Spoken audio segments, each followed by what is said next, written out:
Tractor से खेती करने वाले कान खोल के सुनो, तुम मात्र एक इंद्रियों को बचा रहे हो और ट्रैक्टर से खेती करने वाले सारे बैल कहां जा रहे हैं? कटने के लिए जा रहे हैं। यह है तुम्हारा सोच। जितने बूचड़खानों में बैल कटते हैं, जो जो खेती ट्रैक्टर से कर रहे हैं, वे सब उनके हत्यारे हैं, हत्यारे। और आज सारे किसान यदि बैल से खेती, हल से खेती करने लग जाएं तो बोलो ना जरूर क्या हो जाएगा? सारे बैल। आज गाय को पालने में सबसे ज्यादा खतरा है। पहले लोग बकरी को नहीं पालते थे, बकरी का दूध सबसे शुद्ध होता है, क्यों नहीं पालते थे? और आज बकरी का क्या करेंगे? बकरा तो कटेगी। आज प्रश्न आ रहा है, हम जब गाय का उपदेश देते हैं कि गाय रखो, तो एक प्रश्न पूछते हैं, महाराज गाय की बछड़ा होगा उसका क्या करेंगे? जवाब दो रे ट्रैक्टर वालों। पूछ रहा है, गाय रखने को तैयार हैं, गाय रखने की मनाही, अब बता दो बछड़ा होगा तो उसका क्या करें? 15-20 साल तो इतना तो उसके पास जगह है नहीं, इतनी जगह तो है नहीं, इतना तो वो खिला नहीं सकता, क्योंकि गाय रखेंगे तो बछड़े भी तो, अब उसको अपने खूंटे पर बांध के खिलाना, इतनी हिम्मत उसकी, तो अंत में बछड़ा कहां जाएगा?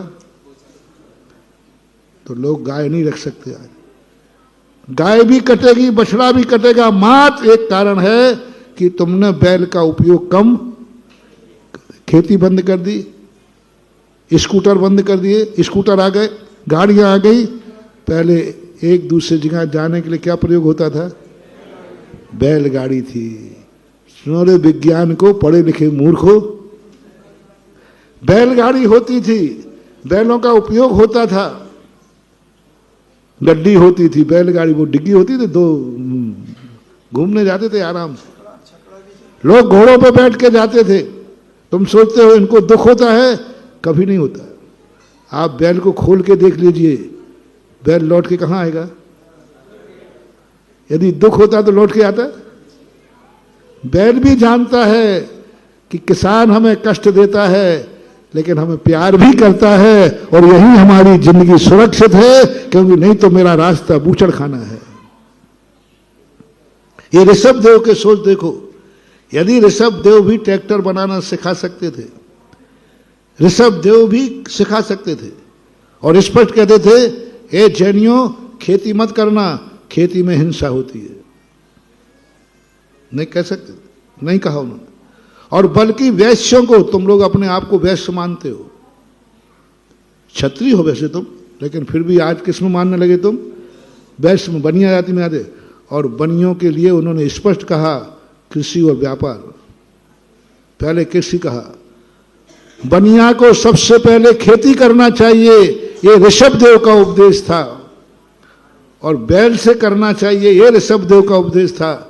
कहीं जाना है तो वो चाहते तो ऋषभ देव भी प्लेन बनाना जानते थे, ऋषभ देव भी प्लेन बना सकते थे, ऋषभ देव भी गाड़ी बना सकते, सब उनके ज्ञान था, सर्वज्ञ थे, क्या नहीं जानते थे। पर लेकिन उन्होंने प्लेन का उपदेश नहीं दिया, गाड़ी का उपदेश नहीं दिया, स्कूटर का उपदेश नहीं दिया, 4 व्हीकल को, उनके ज्ञान में था, अवध ज्ञानी थे। उन्होंने बैल का उपदेश दिया, घोड़े पर बैठो, बैल का उपदेश दिया। अरे गाड़ी का उपदेश दे देते, उसी समय से गाड़ियां चलती। उन्होंने कहा नहीं, ऋषभ देव से ज्यादा ज्ञानी तुम नहीं हो। गाड़ी को वो जानते थे, मैंने शास्त्र में पढ़ा है, तीर्थंकर का अवध ज्ञान जान सकता था कि विज्ञान क्या क्या कर सकता है।